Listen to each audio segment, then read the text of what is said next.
Hey guys, did you know that 55% of all adults admit to at least a small fear of heights? It's true. I read it on the internet. But what interests me even more is that there's a very similar statistic when it comes to entrepreneurs and their fear of stepping up or heights. We have worked with the 500 authors, but we've met at events and seminars and through the businesses, probably 10,000, 15,000 people over the 10 years I've been doing this. And it never ceases to amaze me that more than half say they want to step up. They say they want to do that thing, that big thing that they are always talking about, build their profile, and yet they never do it. And now I'm used to this now because I'll meet people, and I won't prejudge, by the way, because I'll look at someone and I'll think, yeah, they're definitely going to do it. And many times I'm wrong. Sometimes I'll look at someone and think, they're not going to do it, and they do it. And so I've stopped trying to guess who's going to be in the 55% and who's going to be in the 45%. It's pointless. But it always shakes out that way. Does that surprise you, by the way? Does it surprises you? Do you think 55% is high? No. I think it's probably a bit higher, and these are just the people who are willing to talk to us. I think the people who are really letting themselves down, have stopped leaving the house or something like that. It is hard when you want to do things and you let yourself down, you feel even worse. So you don't have the result and you're beating yourself up. Do you know what I mean? Been there, done that, still find myself doing it. It's just how we are.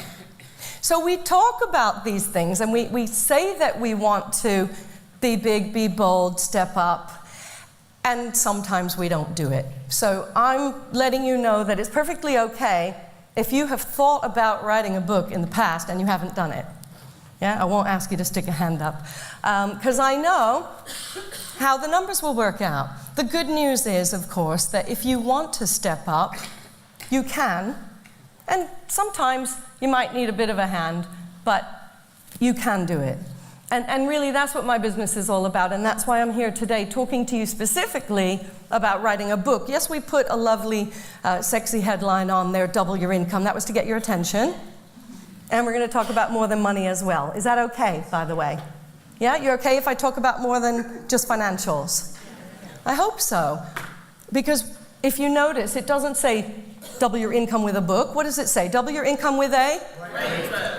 And that is what I want to talk to you about today. A lot of folks out there saying, gotta have a book. You've been told that, haven't you? Gotta have a book. A book is a business card. No, it's not. A business card is a card with two sides and maybe 50 words on it. A book is not a business card. A book is a brochure. Is it? Some books are. Not the kind that I would recommend you write, because a book is a book. And an ebook is a book, if it's done well, by the way. So people say, should I do ebook or print? Yes. Next question. It's just another format, same as audio, same as multimedia, same as whatever may be coming up that we don't even know about, video books, etc. Doesn't matter about the format. When I talk about books, and the way I want you to think about books is the substance of a book, the content, how much you get from a book. Somebody tell me how many hours are spent, on average, reading a book, a proper book. Anybody? How many hours do you spend reading, maybe a 200-page book? 4 hours? Sound about right? Yeah, that's the figure that I would use, so thank you so much. Otherwise, I would have said, no, it's 4 hours. But 4 hours of someone's time to be influenced, to be persuaded, to understand things, to be educated, to be inspired, maybe entertained. Like Tova said, there's a lot of different kinds of speakers. There's a lot of different kinds of books as well. But 4 hours. They won't spend 4 hours looking at your website. Sorry. They won't spend 4 hours reading your brochure or your business card. 4 hours of quality time. Sorry. They'll only spend 4 hours, by the way, if the book is keeping them interested and it's compelling and it's authentic and it's a lot of things, which I'm going to talk about today. They won't spend 4 hours or 4 minutes with you if they can't get into it, think you're selling to them from page 1, don't like you, etc., etc., etc., sadly. But imagine if you had that kind of book with that potential impact. Is that something that you would like to have, yes or no? Yes. I hope the answer is yes. I have written a few books in my life. They're not all those kind of books, by the way. The first book I wrote it because I just wanted to write it, had to write it. Shall I tell you the story? It wasn't really in the thing. And this isn't one of these Topher pretend I didn't. This is real. Do you want me to tell you? We have time. We have time. Yeah, you won't get to see a slide because I didn't prepare one. But, you know, I think it's important for you to understand the passion that can come into a book project, and that can make the difference. What happened to me was 20 plus years ago, I was still living in the States, and I was in a training department. So I have a training background, and a fellow trainer of mine went to a client site, and he fell down a flight of stairs at the client site. Long story, the loose tile, no light. He fell down head first and hit his head at the bottom. Now, he didn't die, but at certain times he wished he had really. He developed epilepsy. I don't know if you know about it. I didn't know anything about it. He didn't know about it. None of us knew anything about epilepsy. And he hit his head at the bottom and had multiple seizures, and they carried on. And the doctors did their best with medications and tried to get the dosage right, kept experimenting, a little bit more of this, a little bit less of that. And it was a really, really hard time for him. The seizures just weren't controlled 100%, so he never knew when he was going to have one. And the drugs had side effects, which, you know, made him feel slow and sleepy. And he told me he thought brain cells were actually going away in his head. He felt really, really bad. Of course, his employers, in their infinite wisdom, let him go when he had a seizure at work. They found a way to fire him. So now he was, you know, having these uncontrolled seizures at various times, side effects from the drugs, no job, and mounting medical bills from, he didn't want to sue the client, which is another story. At the end of about a year, he took his own life, my friend. 27 years old. 27 years old. So, and I was as well, same age. So I couldn't really make sense of it very well, and I did what any normal person would do. I packed 6 bags and a bike and moved to the UK. I needed a new start. This is where I ended up. I hope you're happy. I haven't really looked back except to make sense of what's happened as we do, to, you know, join all those dots retrospectively. And what I realized was that all had to happen for me to be where I am now. Because after another year of denying and brushing under the rug, something happened and I realized I need to tell this story to my friend. It was important. A lot of people at that time were saying, you shouldn't take your life, it's a sin. And I just thought, nobody's here to tell his side of the story. He's not here, but, you know, what if somebody could? And that's where it started. And I did a lovely plan at a retreat. I spent 2 days thinking about this book, how I was going to do it. It wasn't a book retreat. I do book retreats now, but I've based it on a meditation retreat because I had that space and I finally could think and plan and visualize and put something together and try. There was never any guarantee. That book, by the way, has probably only ever sold 1,000 copies. It's called A Dance in the Desert. It's in the little catalog. If the proceeds go to the epilepsy charities, really great cause. I think it's a good story, and that's part of my story. So what happened was I decided I have to write this book, and I have to raise money for the charities, raise awareness, let people know that this is not fair. People shouldn't feel that they have no other option but to commit suicide. And I felt really strongly about it. You get that, right? I'm stopped. Remember. And then life kind of got in the way. And I had work, thankfully, and things were happening that kind of derailed me. And then, of course, not spending time on it, much like when you go to the gym, you kind of think, oh God, what is it going to be like? It's going to hurt when I go back. And so it goes on and on. Maybe that's just me with the gym. But I don't want you to think that if you've ever put something off and left it a long time that you're alone. 9 months of doing nothing on it. But then I picked it up again, finished it, what I thought was finishing it, sent it off to some agents, got some rejection slips. Had a few people read it, got some more rejections. Bit more work on it, you need more of this, less of that, so I just listened to everything they said and got some more rejection slips. And it kind of went on, and I did a bit more editing, draft after draft after draft. And it was coming up to the millennium, year 2000. Does anybody remember the importance that we put on this, right? The world was either going to fall apart or it was going to be some, dramatic thing, and then nothing happened.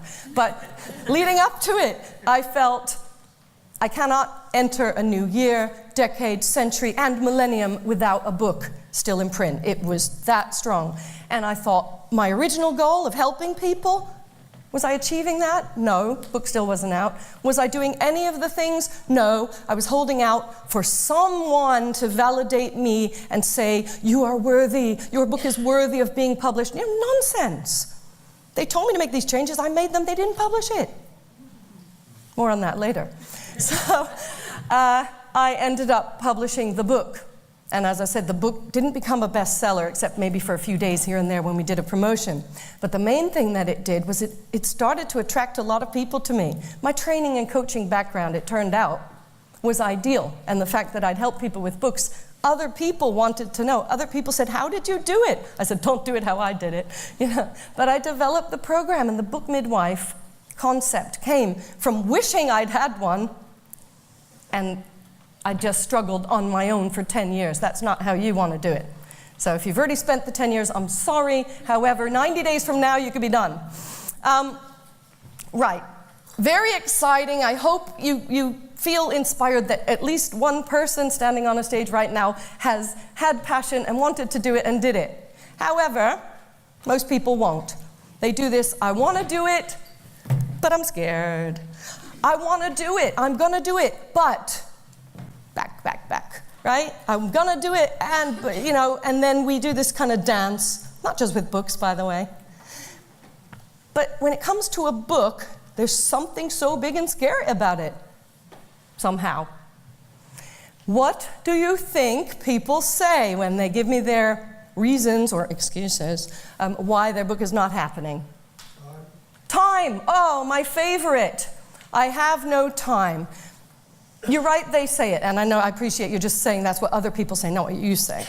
But when we hear that, we just think, well, you're finding time for whatever, social media, TV, socializing, building your business, and this could be part of building your business. You're finding time for certain things because we always find time for those things that are important, don't we? We always find time for those things that are most important, so it's not about the time. What else do they say? And they may not like it. Right. People might not like it, and that's a very valid concern. If you've ever thought that, by the way, welcome to the club.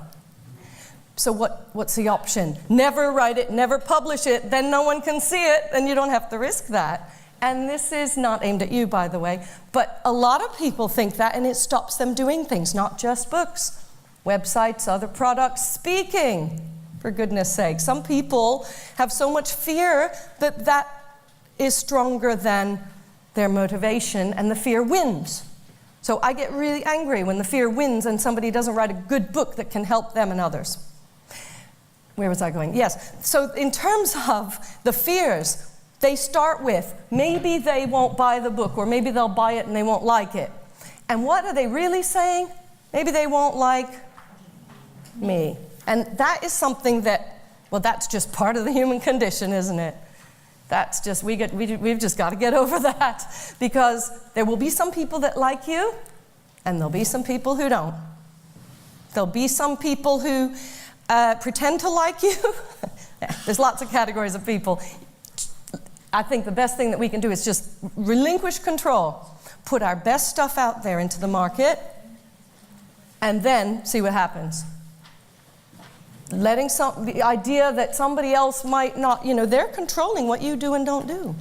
So that one in particular really resonates with me. I see a lot of people stopping themselves because they just allow others to control what they do and don't do. Are there any other really big ones? Those are the two major ones that usually come up. The time, which is an excuse, and the will they like it. Yeah, Tamsin. How about having a decent story or Okay, I will allow that one as well. I have nothing to say, or it's not important, or original, or interesting enough. Is that kind of along the lines? Yeah, we've heard a lot of these over the years. So, again, do you know until you start doing it? Do you even know what could come out? Has anybody in here, this is a big risk, by the way, anybody in here written a book and surprised themselves that actually they did have something to say? Wow, very nice. Some of my clients as well. So about a dozen people, and some others might have been thinking, oh, shall I, shan't I, doing the dance. It's fine, it's fine. It's not about having the most original, unique, most exciting, never seen before, that's a lot of pressure to put on yourself to even decide if you're going to write a book. An authentic book is important. A book that shares your passion with the world, that's important. There's a lot of things that you won't be putting in your book, so you don't have to put everything you know and everything you think in a book. Anyway.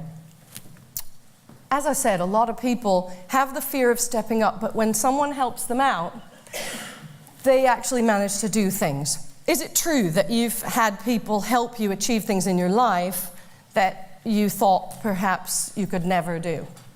You've had experiences of that. So I need a little help, of course, stepping up.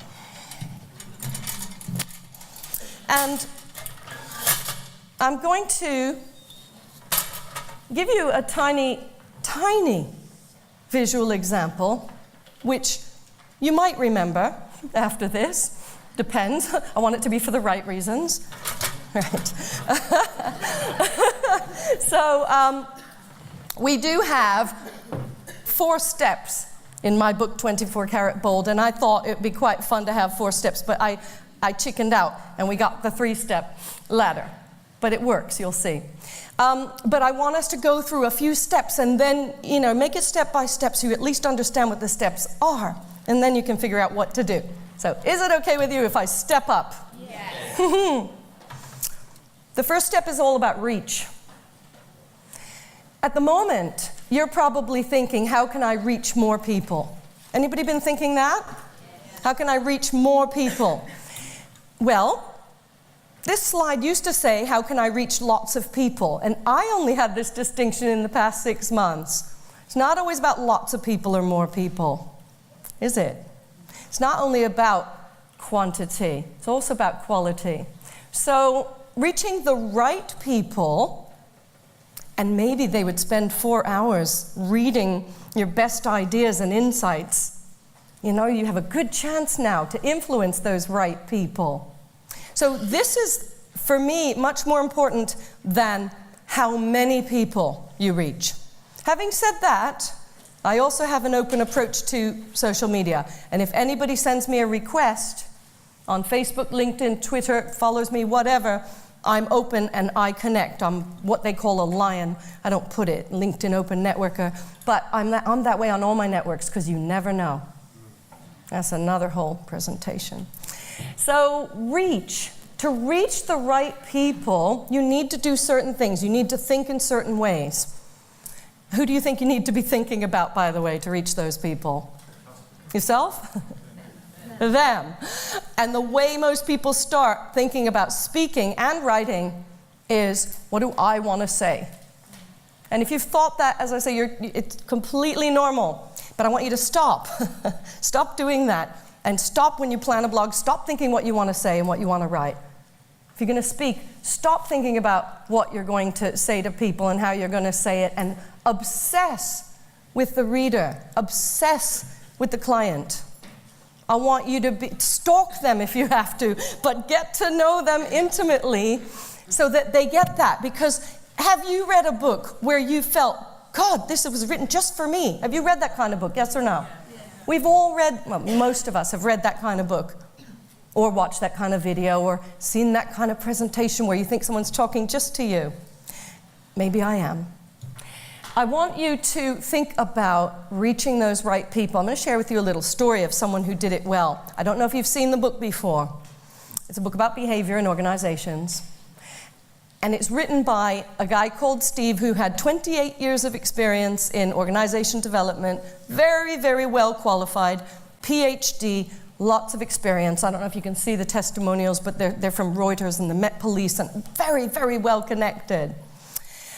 And yet, still competing in a very noisy, crowded, competitive pool. Sound familiar? And he needed to break out. His experience was too good. So what did he do? Well, he didn't just do the book, he did a strategic plan. We did the book together, but he also said, I'm going to be speaking, I'm going to be asked to comment, I'm going to write articles, I'm going to be on the radio, the TV. He's done it all. The best thing that came from the book, by the way, and this is purely financial, maybe, he got a phone call from a bank that he'd been trying to work with for about 18 months, and it wasn't going anywhere. Does that sound familiar as well? And he had this call come into him, and the guy said, I'm sorry I haven't returned your calls for 18 months, but I've read your book now, and everything's different. I'm sort of paraphrasing. And but that is what happened. They had a meeting, and they set up a deal worth £1 million. Steve told me I can tell that story from the stage. He's proud of it. He won't let me tell you which bank. In fact, he didn't tell me which bank, just in case. But he's doing amazing things now. Imagine what could be possible, not by putting together a book as a business card, a book as a brochure. No, a proper book. This has case studies and his best substance and content, his best insights to help people. So reach is really important. And it's still not the only thing. Because reach without engagement is spam. Reach without engagement is pointless. Here we go. Reach without engagement is not something that I want you to focus on. It's not something that you need to focus on. Engagement, do you ever feel like that person at the top of the mountain, by the way? I'm here, hello, and nobody's paying any attention. Hopefully you are now, because the ladder's a bit rickety here. And I want you to think about how to engage. Shout out some good ways to engage with your writing and speaking. Use their language, ask questions. Surveys, brilliant, these are great. Eye contact. Warmth, humor, stories, presence, smiling. Well, not presence like thinking about yourself. Yeah, the inclusive kind of presence. I want you to think about how you could have an engagement strategy. Write that phrase down. Good thing to tweet. Nobody else has used that phrase, so I claim it as my own. Engagement strategy? Most people think, well, if you're being strategic, you're not engaging. Nonsense. I'm asking you to put time into how you are going to obsess with your client experience. How much more engaging could that be? So that is the second step. Now, I do need help for the third step. If you haven't met my husband, Phil, he's going to help me here because I'm not willing to step there without help. And isn't it true that you do sometimes need help to take that step? So Phil and I will be married 18 years tomorrow. And there's lots I couldn't have done without him, but let me at least just take one step. So this is somebody who has achieved engagement as well as the next attribute. Engagement is, have you read the book Property Magic, anybody? Is it more engaging than most property books, yes or no? Does he talk to you and tell you his own vulnerabilities, mistakes he made? If you don't know who I'm talking about, Simon Zucci is a property guy based here in the UK. And what Simon has done is he's set up a successful business, but he's also mentored and helped so many people get into property investing. I think the proof of this comes in the fact that this book has been in the top 3 property books on Amazon for 4 years. I'm not talking about doing an email, oh, I spiked for a day, good for you. 4 years. Sorry, but I hear this I'm a best-selling author. Let me see the Amazon report. 4 years. The guy consistently sells 4,000 or 5,000 books in the channel, meaning Amazon and stores, every year, and the same number or more himself. But it's not even about the books. I mean, you could calculate that. You couldn't pay your mortgage with that. It's not about that. But it's engaging, and it keeps people talking and referring. That's the only way to stay in the Amazon chart, by the way, is to have the buzz. Get the buzz going for yourself. And then you're seen as what we call an authority. Now, an authority, I don't mean authority figure, because that's just, winning by intimidation. But an authority, a real authority in your space means that people respect what you're saying, that you know something. Do you know something about something, by the way? Yeah. Anybody not know anything about anything in this room? I'll help you outside in the corridor if that's the case, or one of us will. You know something. It's just not always being recognized. Am I right? It's not always getting you the results. So turning what you know into success, which is not just money, is the key. And you have to look at why you are an authority. There's several ways to be an authority, by the way. The obvious one that most people come up with is experience, right? Malcolm Gladwell said 10,000 hours, and we all went, oh, okay, you have to be, maybe not. But if somebody says, I have 35 years in that business, are you impressed? Yes. What if their business is still losing money and they're about to lose their house? Are you still impressed? It's not always as it seems. And the thing about the authority being only based on your years in the business is you're putting a lot of pressure on that, and there are up-and-coming youngsters who will take that rug from under you. They will have been in the business 4 months, and you'll think, why did my client go to him instead of me? Well, it's not only about that. But another aspect of authority is more interesting to me. Do you see the target on that guy's back? It's a target ready for you to shoot him down. But he's willing to go up. He stepped up onto that stage, and he's willing to speak up. He's about to go to the microphone. And he knows that you've got your arrow there. I just saw a great film last night. If you get the chance, The Hunger Games, see it. It's why I got no sleep, why I'm a bit wired today. But the arrow is just, somebody's always got the arrow ready to shoot. And it's either going to shoot at a great target, or it's going to shoot and get rid of some target they don't want to see. Are you prepared to be this guy or gal? Are you prepared to put your ideas out there and know that some people have got an arrow aimed right at you, but you don't care because it's important and it's worth it? That's the difference. The authority is willing to share their views, their opinions, and their beliefs. Their views, their opinions, and their beliefs. Don't go anywhere.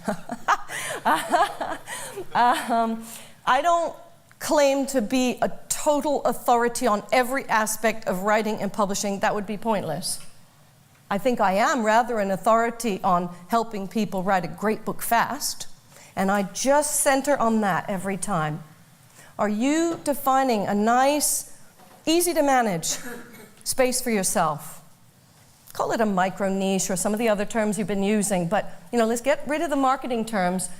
Do you have a space for yourself that you claim where you feel comfortable that you can do that? You don't have to be the only one. You don't have to be the best one, in fact. You just have to be your authentic self.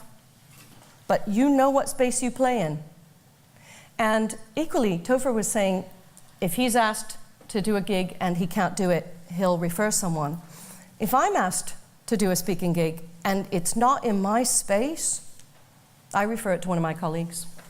I will not step outside my space because I can't give my best service to others. And I don't think you should either. Now, that was an opinion, and I'm fond of giving my opinion. So I'd like to see you guys being visible and vocal. If you want to be thought leaders, I've realized I have the Real Thought Leaders logo on here instead of the book midwife. I figured, oh, that's fine, that's another one of my brands. But it's quite good, actually, that you've seen that, because I don't want you to think about writing a book. I want you to think about being a real thought leader. Do you know what I'm talking about? Even if you haven't heard the term, can you kind of get what I'm saying? Can you get the challenge? I'm asking you to step up and say something important which you want to say and achieve some benefit for yourself and others. The people who do that, by the way, well, here's one. Dancing round the handbags. For the ladies in the room, do you ever feel like you have a lot of things that you're juggling and it's like a big messy handbag? And you can always find what you're looking for, but you have to root around a bit.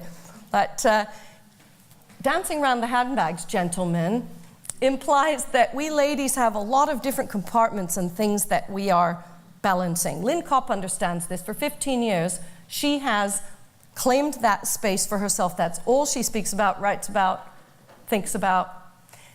And work-life balance for women is her topic. She wrote this book, and again, 15 years she's been doing it. She told me I could let you know she has now spoken in the past few months since the book came out. She's spoken for Google, Cisco, Microsoft. Some of these organizations have ordered books for all their employees, and we've had a really good time with the book. But all it's doing is kind of stamping her authority. It's just confirming what she already knew and what her existing clients knew. So how can you really make that big stamp of authority for yourself? How can you really make people sit up and listen, even if they've known you for 15 years, 20 years, 28 years? You can still do something big, but it's not about making a tiny shift in your website or slapping together a book that has 47 pages. You can do that, but it's not going to give you that presence and that authority in the client's eyes. And I apologize if anybody has written a short book. I won't apologize, and I'll slap you down if you've outsourced your book, because real thought leaders write their own books. But we can talk in the... Thank you. It's my opinion. You know, how are you going to be known for your ideas when someone else put it together? It's beyond me. So you can get help. If you're thinking, yes, but how do I structure it? And hello, that's what we do. You know, you're in good hands if you come to us. So, you know, that's fine. I'm not going to do a massive sales pitch for the book. Well, yes, I am, but that's after. But I'm doing a massive sales pitch for Lynn now and for you, so that you can step up and have some of these benefits. Because if you've been thinking, oh, it's all right for them, but I would ask yourself to analyze what those thoughts are, what those fears are, because it can only be fear-based, that is stopping you going after that goal. Because you know what? I really want you to have it. I really, really want you to have it. I hope you get that.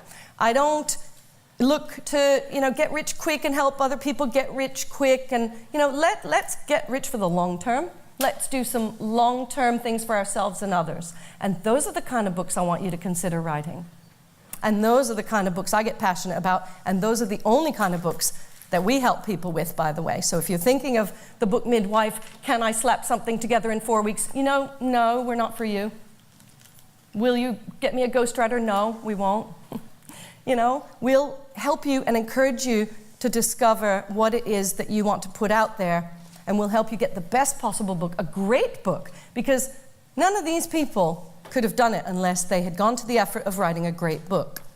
And the effort is 100 hours or 90 days. You know, we're not talking years and years. Don't do it like I did my first one. If you do all these things really well, oops, if you click your subject really well, you get longevity. Longevity, now I'm not talking about living forever. I can't promise you that. But you could live on longer in someone's mind after you leave the room or after you depart this earth. You could, in fact, live on Your ideas could live on. And for me, that's a better reason to look at investing your time, because we always find time for those things that are important, and maybe money, to get something good out there that represents you. I've called it an avatar. You see what kind of films I like. Imagine the book as an avatar out there, working for you, representing you, being you. The book will go where you may never go. People have read Topher's book that may never get to meet him, sadly, but at least they've had the book. They get a little piece of him. When you do this right, you put a sacred part of yourself out into the world. That's the difference, by the way. We're not talking about a book, it's a metaphor. We're talking about how you are going to send that piece of yourself into the world, what it's going to be like, how it's going to be seen, and how it will affect people, and what lives it can change. Then I'd really love to speak to you about that kind of book. I'm going to come back down to earth. Hopefully I have longevity. You'll remember me teetering on the top of the ladder, which Phil's going to take away. Thank you, Phil.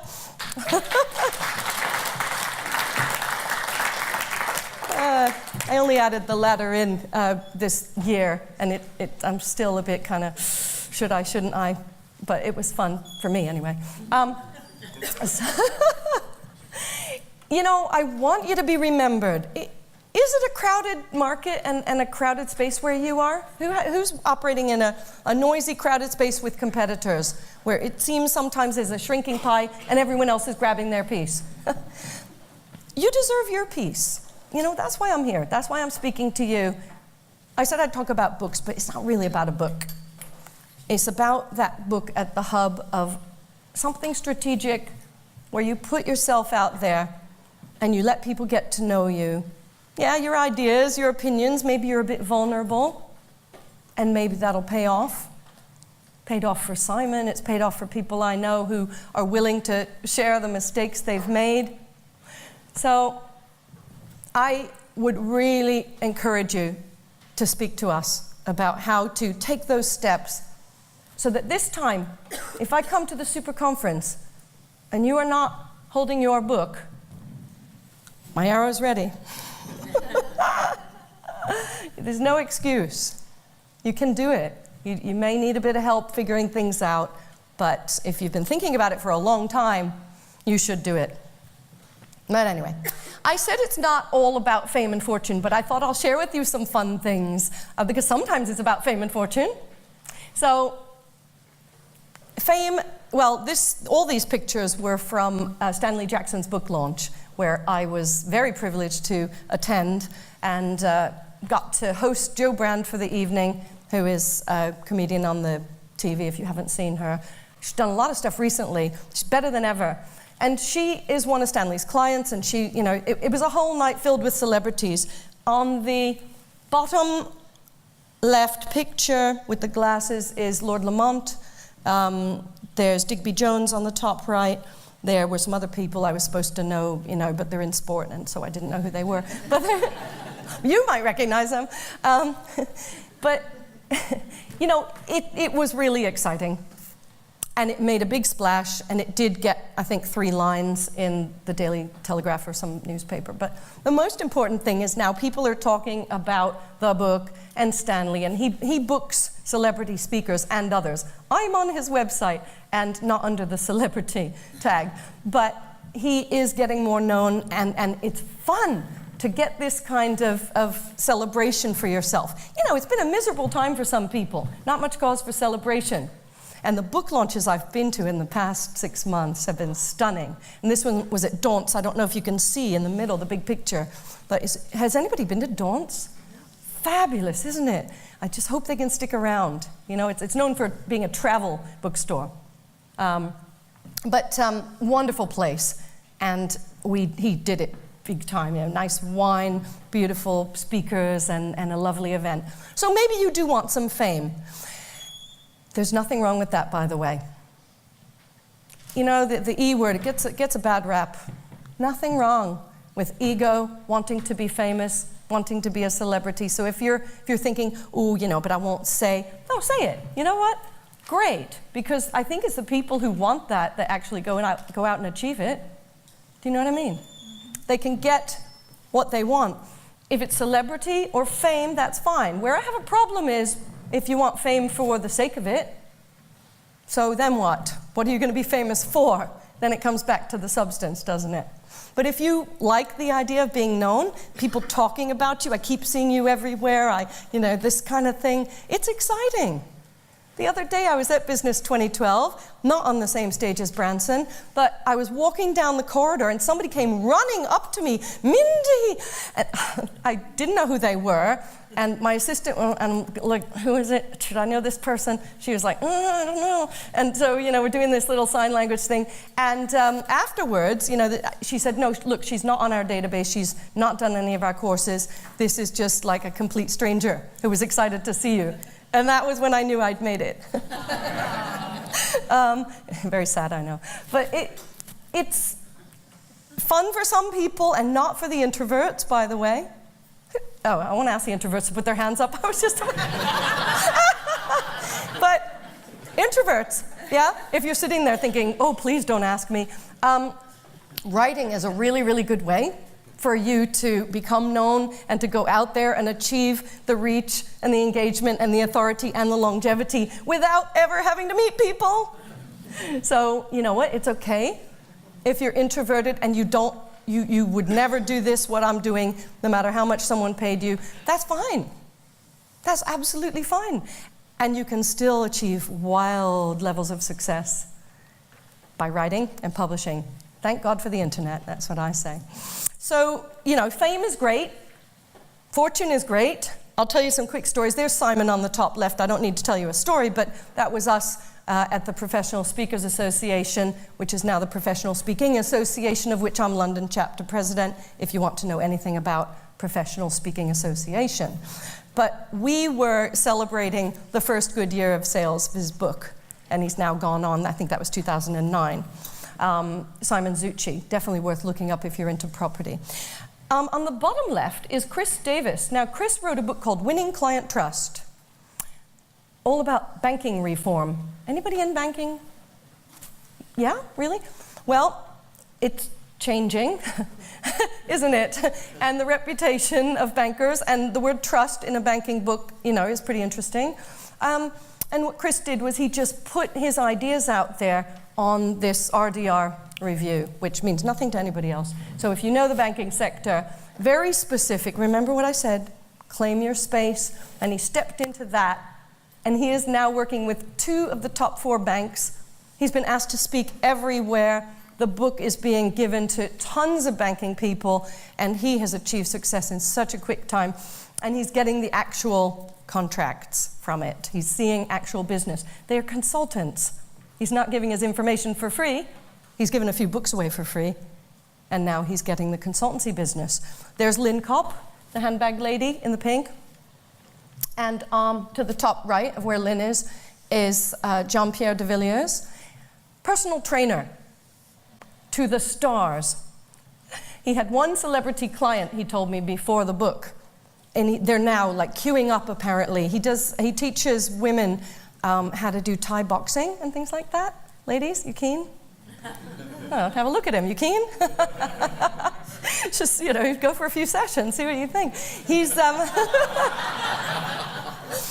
hey, if you got it, flaunt it. And JP doesn't try to be anything but an amazing personal trainer where the word personal actually counts. And he put out this book, 77 Ways to Change Your Life, which is about more than your body. It's really great. A tiny little book that he put a lot of thought into. It's kind of hard to write something good and small unless you really put the thought in.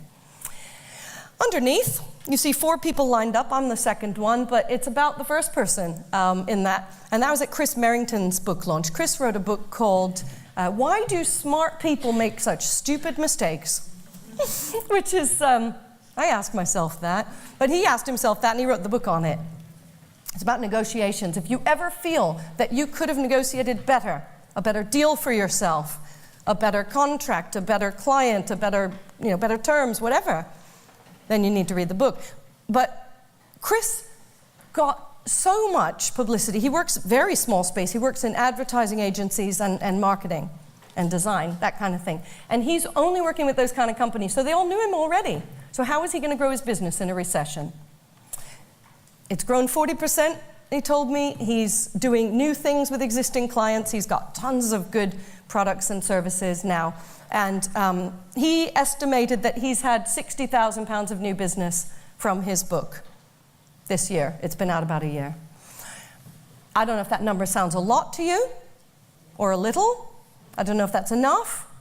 But it'd be a start, wouldn't it? 60,000 was his number that he allowed me to tell you. He said he thinks it's conservative, but he doesn't want to give me a bigger number that I'm going to say and be recorded and everything. So he's doing quite well.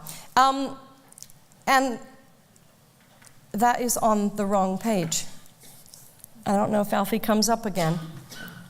I'm gonna skip over Alfie, and if he doesn't come up again, I'll go back. Is that okay?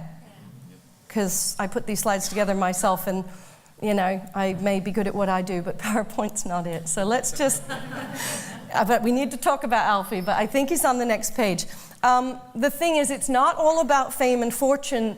There's the ultimate F word. Anybody guess what I'm talking about? Fulfillment. When you put your best book together, you'll get the fame, you'll get the fortune. Hopefully you've seen already that there's so many different ways to rake in the money and the celebrity, and it's fun and it's this and it's that, but how about how it makes you feel? About 95% of all people who want to do a book go to their grave with that book still in them. Maybe it doesn't matter. Does it matter? I guess you can only answer that for yourself. But the fulfillment portion of it, we'll have to talk about Alfie first. The fulfillment portion of this is the one that I think makes the big difference. If you are doing it and from a place of deep fulfillment, that will come across. You think, I'm going to write the book and I'm going to feel fulfilled. You can feel fulfilled on the journey. I give you permission. You can feel fulfilled the moment you make that decision to write your best book. Whether you get help or not, whether you work with us or not, but just the decision is a really good place to start. And you can feel fulfilled knowing that you are fulfilling your own dreams and goals and those of others. The thing about Alfie is he had this rare nerve cancer called a neuroblastoma. And that's him at about 2.5 years old. So he'd lost his hair. And his parents looked around for, in addition to all the obvious things, they worked with a nutritionist. And they got some really great food in him that they swear lengthened his life. But sadly, he's not with us anymore. And the reason why I bring Alfie up is I donate my webinar proceeds to Alfie. We set that up to help the Alfie Goff Trust, because the parents are doing things to help others. They're putting together it's nearly ready, a recipe book, Healthy Recipes. It's called Recipes for Life. And they can't bring Alfie back, but what they can do is they can help other people understand, certainly people who have sick children. It's all the things you'd expect, organic ingredients, fantastic concept. And the fulfillment that they're getting, I couldn't do it. I don't know how they're doing it. But they just, every day they're just thinking about how to turn what happened into something meaningful.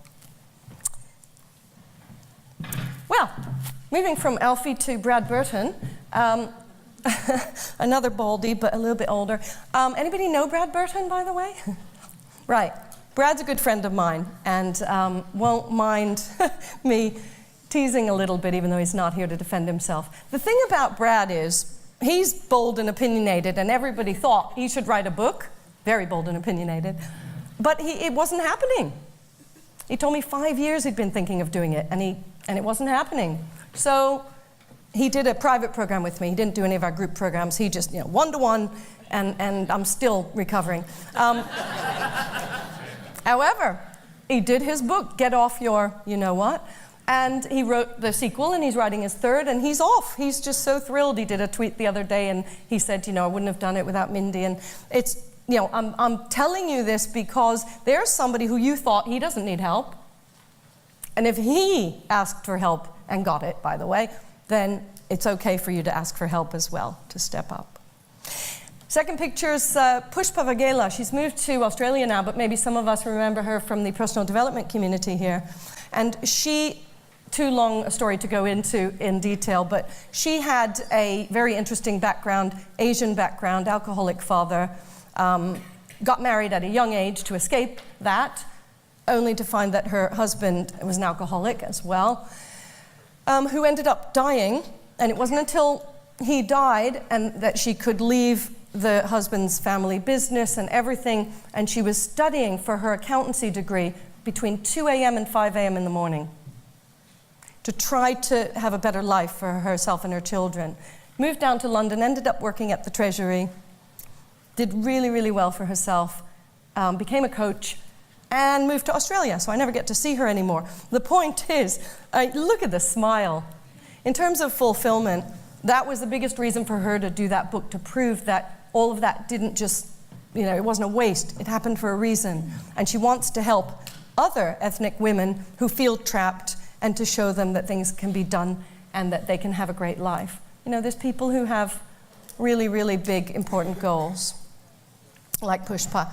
Jane Harvey, the little picture there, she cured herself of cancer. She didn't take any of the radiation and chemo. She didn't want to, and everybody said, you're signing your own death warrant. And it took her 3 years of, eating raw, juicing, rebounding, and a lot of other things that are not easy to do when you're working. So she quit her job, went on benefits, and now this is about 15 years ago. And her book is really inspiring because she talks about her own journey, but she really wants to help people as well. It's fulfilling to her to have a book, but it's more fulfilling to help others. Do you know what I mean? And the last one, I'm always ending with people who aren't here anymore, but Ricky died earlier this year, at the end of last year actually, and she had always wanted to write a book. It's fiction, by the way, but I thought I'd include it here because, in honor of Ricky Allen, I think it's a fantastic book. It's very funny. It takes place in the States, and she didn't even spend much time there. But it's as if she knows the streets of Chicago, and she tells this really great story about these brothers who go over there and make a new life. And it's got some very important lessons. Together We Stand. It's not a book you would have heard of. But I wanted to throw that in here because, imagine, she did go to her grave last year, sadly, and she would have gone with the book still inside her. So, shall we talk about something happy? You can get started on your book today. How would that be, by the way? Who's keen? No matter what price I say. Talk about the price in a minute because, we always find the time, but we always find the money as well for things that are important. But the things that we will do for you that you may not get elsewhere. Now, you won't get them elsewhere. A session with me on your positioning. I do that with every single new client coming on board personally, one-to-one. All of our best materials, videos, audios, e-books, but it's not about that because a lot of people have that shelf development thing going on, don't they? So it's not about that. Yeah. A kickstart session to actually start your book. Have somebody hold your hand like I was before and go and start it. Also, having your own personal coach. Imagine having 6 sessions with your personal coach to know that you're on the right track for accountability and progress and inspiration. And a 6-month membership of my Authors Club. And all these prices you see, this is what we sell things for in the market. This isn't just made up stuff. If you wanted to get any of these, that's what the prices are. The Authors Club is a really, really great place to interact with my private clients and group clients, and that's the only people who are in there, people on my programs. Imagine getting your book done in 90 days and go into production. Editing is included. Professional design is included. Did you say editing? I know. We're crazy. But But that is what, we just want everything to be done. We don't want any excuses like, oh, I now don't have money for the editor. Done. It's all done for you. Production, he thinks this is good value and wishes he'd come to us. I paid an editor $3,000. I know. It's 1,000 is this is pounds, by the way. But 4 versions of your book, so like I said, print book, ebooks, whatever, all done for you, uploaded. You can sell them from your own website as well. You can have your first box of books to give or sell or, put on your shelf or whatever you may want to do. The PR launch is something that none of the other companies are doing the way we do it. We've had clients in the Daily Mail, the Telegraph, the FT. We've had people on the radio, Sky. We've had tons and tons, bless you, trade magazines, websites, blogs. You want a good launch. A DIY launch is no launch at all. You're going to be on your own to try to save some money. Don't skimp there. And we just throw that in with our package. And it ended up at the bottom, but it's actually one of the first things you'll do if you do the program, and you get our 2-day retreat. Included, all-inclusive, 2 full days. We tend to use hotels around the M25, so around London, not too far from Heathrow. We're doing this next one in Buckinghamshire, Latimer Place again. 2 days, everything included, all the teaching, all the learning, all the materials, your accommodation for the middle night, all meals, refreshments, all your support, and the beautiful grounds and the spa, because you do need chilling out time as well. We do a beautiful dinner, all included, wine, everything, to really give you that confidence and that clarity that you are off to the right start. That's how we start these group programs. If you want to know the dates, which didn't make it onto my slides for some reason, it's the 27th and 28th of May. It's a Sunday, Monday, just to mess with your head. You have to make it on those dates or you will miss out on the retreat portion. You can still do the program, but it would be great if you could come to the retreat, 27th and 28th of May. So this value, if you want to see the retreat pictures, by the way, these are just some of the retreat participants. The bottom one is one I did in Dubai, in fact. But the rest are all done here in the UK, different groups. And it's beautiful grounds, and it's a really, really lovely place to start your book. And then you have that as your anchor as you're going forward. So I'm going to, hopefully this will play well for you. It's one of our retreat participants called Bryony Thomas. She started her book in the summer, hence the beautiful weather. And it's just coming to us next week for editing and publishing. The reason why she took more than 90 days is because she had a real baby as well during this time. A little baby girl. And she still managed to do her book, so whatever excuse you're coming up with. Up, sound? And I've been working on a book for about 2 years now, and it still hasn't happened. And it's been fantastic to come on this 2-day retreat and really kickstart that process. I've been particularly impressed by the support, the follow-up support, and the 12 weeks of guidance that we're going to get to really make it happen. And I'm really inspired halfway through the second day here, and I think this book is really going to happen. It's happened, by the way. We have a lot more videos available for you to look at and get inspired. But basically, if these folks can do it, so can you. No different. So if you were to take all of these things from us, you could have all of that for this kind of price. And you might think that's a good price because, as Topher said, editing's expensive, design and PR and all these things, and the coaching that you would get might not even be at the level. So, this is the kind of real value, real ticket prices. I was asked to do an offer for you guys, as everybody is when we come on the stage. And this is the best that I can come up with. More than half price. I thought it was quite cute because it's 55% savings, and I started out by saying 55% of all people have a fear of heights. And so let's just get rid of that. Get it? Yeah, and I think it's a bloody good price as well. $5,000 to get all the coaching you need, the kickstart, all the support, one-to-one, the retreat, as well as the webinars, the materials, personal help from me, and then, when your book is done, editing, professional design, production, 4 versions of your book, your first box of books, your PR launch to the media, and away you go. We don't offer this in this combination anywhere else at all. Now, that might sound a lot of money, so what we normally do is accept flexible payment plans, where you end up paying more, you realize that, but if you don't have 5K altogether and you want to do this program, and you can't put it together, you can, I'm just trying to figure out why you guys are laughing over there. Is it funny? Good. It's a ridiculously low price.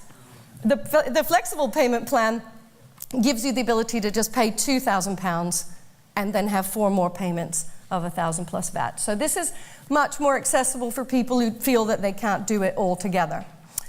And we were offering this, so we actually did sell a few last week at Business 2012. So there's 22 places available. But how about $399.40 instead of putting down the 2K?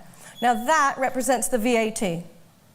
And that is the exact amount that we would have charged you at the same time as the 2K. But I appreciate, people have opened their wallets a few times maybe this weekend, and you can actually grab your space at our program for that. $399.40, and there are 22 places available at that. And this will not be offered again. It's for today only. I've had to change all of our forms for this. So you take the home birth kit away with you. The beautiful pack, which I intended to bring on the stage, so you'll just have to imagine it, that we have out there, that my lovely assistant is probably going to get. And you can actually take it away with you if you sign up today. And that means that you can get started before the end of May. And so you can actually start watching the videos. You can hold it up in the back, maybe.